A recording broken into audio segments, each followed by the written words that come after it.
So I mentioned that this was the first time in which I was delivering a Sunday message. And this is not a secret. As it got put on the schedule for December, people started to come up to me and say, "You're speaking, I'm so excited." And then more people started to come up, and more people after that. And it sort of became such a thing that I began to take a pause and sort of think, what are they expecting me to do?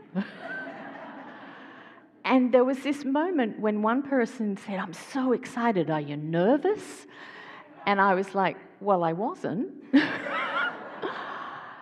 And I realized that there was a choice there, that I could go to this place where I would be nervous, and I didn't feel as though I needed to. And do you know why? Is because the energy behind all of those people who were coming up and sharing with me their excitement that I was going to stand up here and speak was not about them putting their expectations on me. It was about them being excited for me. They didn't in any way create an energy that told me anything else but that they love me. You love me. And I know you love me. And I can't tell you what it is, what a transformative thing it is for me to be able to stand here and say that. And say that I know I have always been loved in this community, and it's nothing to do with me. I have probably been loved in many places in my life before, but I didn't see it. I had blocks that felt that there were expectations and that I needed to perform. I needed to be in my doingness in order to be deserving of love. There was a question about not just whether I was loved, but whether I was lovable. And the spiritual work that I have done, that started by becoming a member of this community, has undone all the falseness of that and taken me back to this point of truth, where I know that nothing I can do can make me unlovable or unloved. And that's what spiritual community does for you. That's what this spiritual community has done for me. It's what it has done for so many people. And so I just want to begin by speaking that truth and expressing my deep, deep gratitude once again to Unity of Naples and the community that it is. Our topic today is peace. It's the candle that we've lit on the Advent wreath. It's the second week in this season of Advent. And it's perfect to make that connection between peace and the love that underlies it, as Jessie and Amy just so beautifully sang about. We have peace when we choose love. When I looked to the Gospels to find inspiration to speak about peace, I found that the most notable mention was Jesus' mention at the Last Supper, when he said, "Peace I leave you, my peace I give to you." It was very particular wording, my peace, making a distinction between his peace and peace as we usually think of it in the world. And it caused me to ask myself, well, what is it that we exactly think of when we think of peace? Our modern day concept is that it's just a lack of conflict, right? That it's something in the zip code of a ceasefire. It's an absence of discord. And in a sense, it's all about there being an absence of something rather than a presence of something. But I came to realize that that's just a focus on the external conditions of the physical world, which is never what Jesus was speaking to. It was never what Jesus was teaching us about. And so I realized that Jesus didn't use this word peace because Jesus didn't speak English. And I thought, okay, there's something there for me, because knowing that Jesus spoke Aramaic and that is a language not used so much anymore but related to the modern day language of Hebrew, and then when it was recorded what he said, it was written down in Greek, I was like, all right, things can get lost in translation. And I know this because I'm going to let you in on what is a secret. I've been told I have an accent. And I've been listening to myself for nearly 60 years and I don't hear it. But I've been told so many times that I'm like, all right, I'm going to go with that. And what I do know is that growing up in another country, even though I'm speaking the same language that is spoken in this country, I sometimes use words in a way that land differently. Different pictures are created in people's minds than the one that I'm thinking of. I'll give you an example. I grew up in Australia. We have a lot of beaches there, as we do here in Naples. And so I would talk to people about our Australian experience, and I might mention that when Australian ladies go to the beach, they typically like to wear rubber thongs. And I would see this expression come over people's faces. And it took me a while to kind of realize that a picture was forming in their mind, and it was not the picture that was in my mind. So it focused me on this idea that if you're going to talk about something, you need to be sure that you've got the definitions clear and that everybody knows what it is that you're talking about. So in speaking about peace, I want to take us back to the words that Jesus would have used because he didn't speak English, and the words that those who wrote the Gospels and told us what was said and what was done would have used because they didn't speak English. And so I have a short video that I think will explain this in a more succinct and hopefully more thorough way The word than I peace could. is common in most languages. People can talk about peace treaties or times of peace. It means the absence of war. And in the Bible, the word peace can refer to the absence of conflict, but it also points to the presence of something better in its place. In the Old Testament, the Hebrew word for peace is shalom. And in the New Testament, the Greek word is eirene. The most basic meaning of shalom is complete or whole. The word can refer to a stone that has a perfect, whole shape with no cracks. It can also refer to a completed stone wall that has no gaps and no missing bricks. Shalom refers to something that's complex with lots of pieces that's in a state of completeness, wholeness. It's like Job, who says his tents are in a state of shalom because he counted his flock and no animals are missing.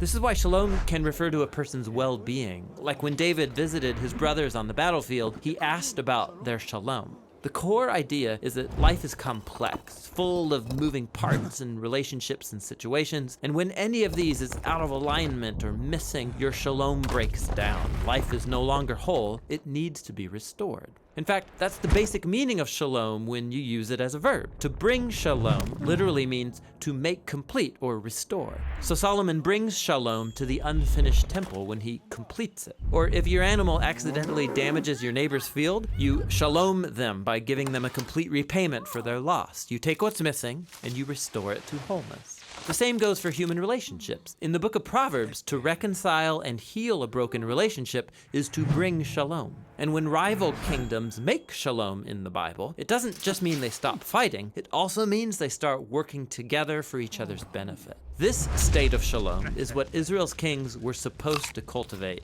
and it rarely happened. So the prophet Isaiah, he looked forward to a future king, a prince of shalom. And his reign would bring shalom with no end. A time when God would make a covenant of shalom with his people and make right all wrongs and heal all that's been broken. This is why Jesus' birth in the New Testament was announced as the arrival of eirene. Remember, that's the Greek word for peace. Jesus came to offer his peace to others, like when he said to his followers, "My peace I give to you all." The apostles claimed that Jesus made peace between messed up humans and God when he died and rose from the dead. The idea is that he restored to wholeness the broken relationship between humans and their creator. This is why the Apostle Paul can say Jesus himself is our eirene. He was the whole complete human that I am made to be but have failed to be. And now he gives me his life as a gift. And this means that Jesus' followers are now called to create peace. Paul instructed local churches to keep their unity through the bond of peace, which requires humility and patience and bearing with others in love. Becoming people of peace means participating in the life of Jesus, who reconciled all things in heaven and earth, restoring peace through his death and resurrection. So peace takes a lot of work because it's not just the absence of conflict. True peace requires taking what's broken and restoring it to wholeness, whether it's in our lives, our relationships, or in our world. And that's the rich biblical concept of peace. So a shout out to the makers of this video. They have a wonderful website called The Bible Project, which has dozens of videos like this, which explore the books of the Bible, the stories of the Bible, the narrative, the themes. Highly recommend it to you if you happen to be a Bible nerd like I am. And if we reflect on what the video told us about peace, maybe not quite what you were expecting. Maybe not that everything is well with circumstances, or maybe not that personal experience of calm and tranquility, but more a call to heal anything that is broken, a call to wholeness, a call which has action attached to it, to be in right relationship. So these words, shalom and irene, have different connotations than the word peace in English as we have come to understand it in our culture. And if we can take ourselves back to the truths that those words are suggesting to us, I think we can unpack a whole different meaning of what our experience of peace in the time of Advent can be. So if we're exploring peace being in right relationship with God, rather than it being a lack of conflict in our circumstances, I find that to be really empowering, because there's something that I can do there, that I know that I can do something about my relationship with Source, my relationship with the divine, that I don't necessarily feel I can do about the circumstances in the world. So we, at this time of year, use the phrase a lot, peace on earth, and we look around us and we do not find peace on earth. And we don't even have to look outside our own individual experience, right? Is there any other time of year when you are busier than you are now, with the cooking and the shopping and the buying of gifts and wrapping of gifts, which would precede the returning of gifts, and everything that we pack into this season is creating a distraction from this idea that there is an action that is here now that we can take. In fact, the whole season of Advent seems to have around it this idea of waiting. Do you get the sense in December that you're waiting? When you sit there and you say, well, what am I waiting for? In a secular community, you usually get Santa Claus coming straight up.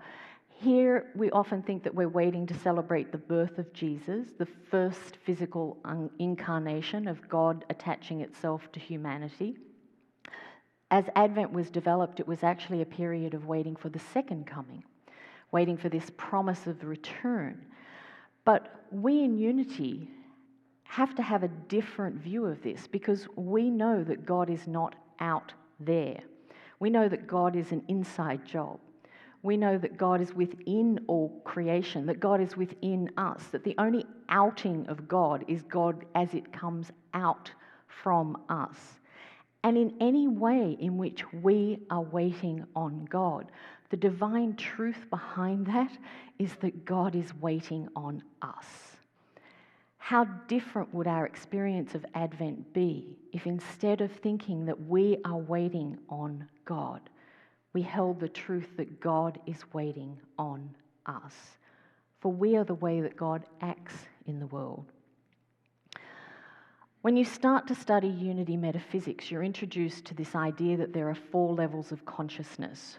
And they give them very cute names with a lot of sort of poetic a wrap around it to make it easy to remember. And they call the 4 levels of consciousness victim consciousness, victor consciousness, vessel consciousness, and verity consciousness.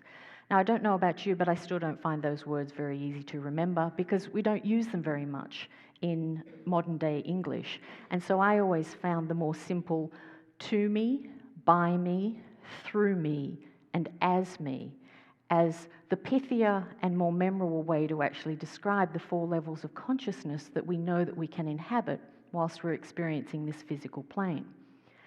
So let's unpack for just a minute what that means by just looking at our hand and saying, in to me consciousness, I have my hand out and I'm waiting for the circumstances that life is going to put into my hand.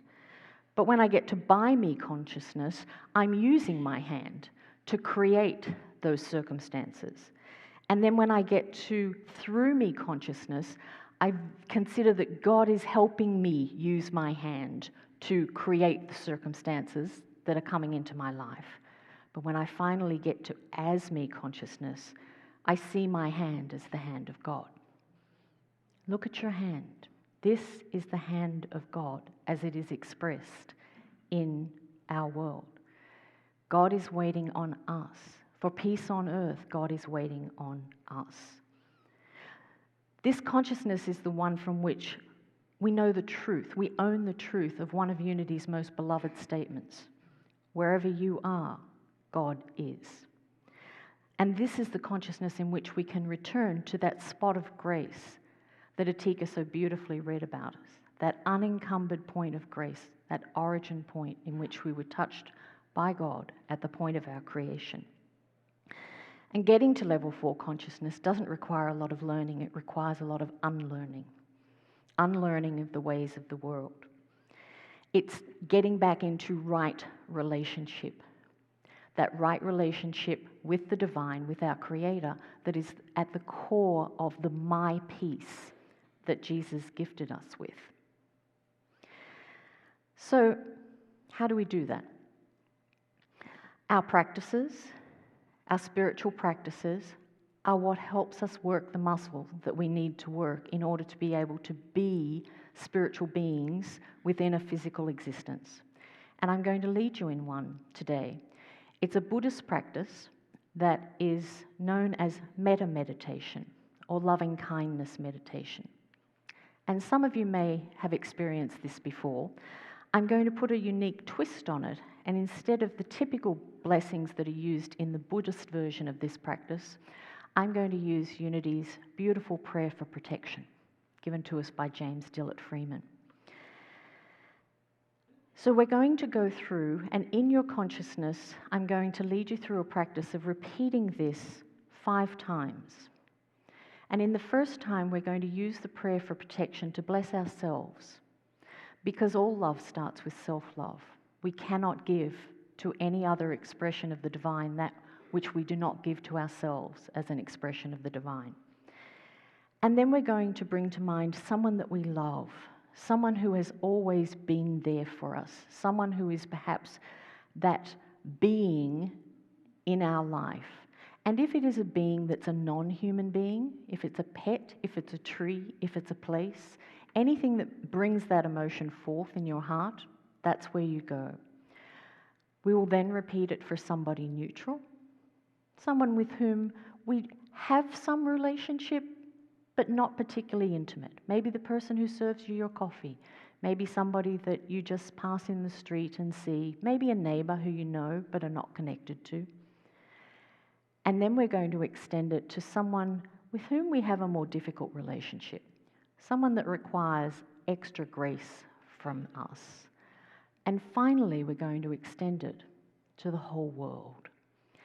And this is how we bring peace on earth. We create peace in ourselves as our expression of God. And then we show up as God and bring that peace and bless it. So I invite you to take a breath, get yourself centered. If it feels comfortable for you, place your feet on the ground, put your hands wherever they feel most comfortable, either facing upwards or down in your lap if you wish to feel more grounded. And if it feels comfortable, close your eyes. And for the moment, bring your attention to yourself, to your heart space, to that place where you feel most connected to the divine. And in your mind, or quietly, repeat the words, "The light of God surrounds me. The love of God enfolds me. The power of God protects me. The presence of God watches over me. Wherever I am, God is." and all is well.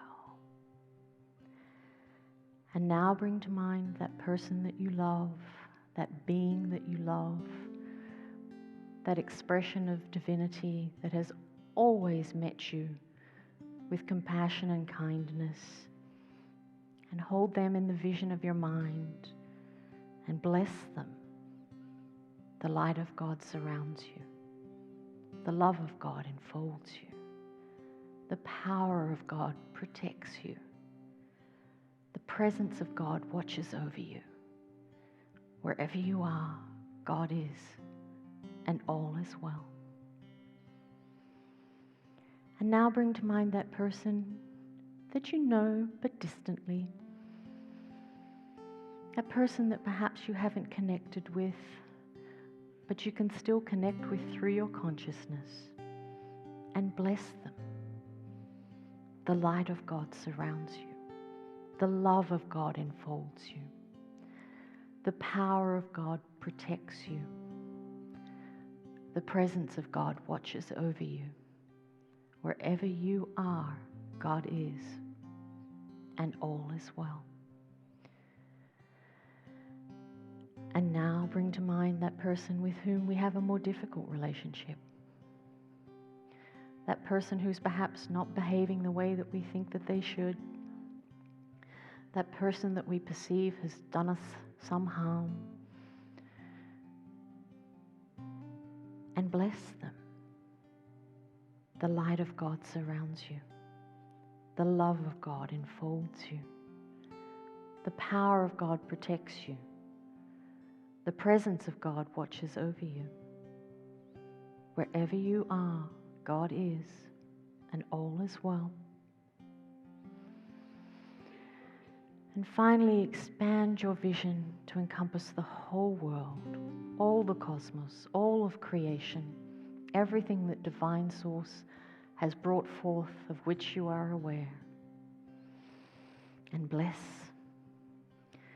The light of God surrounds you. The love of God enfolds you. The power of God protects you. The presence of God watches over you. Wherever you are, God is, and all is well. All is well.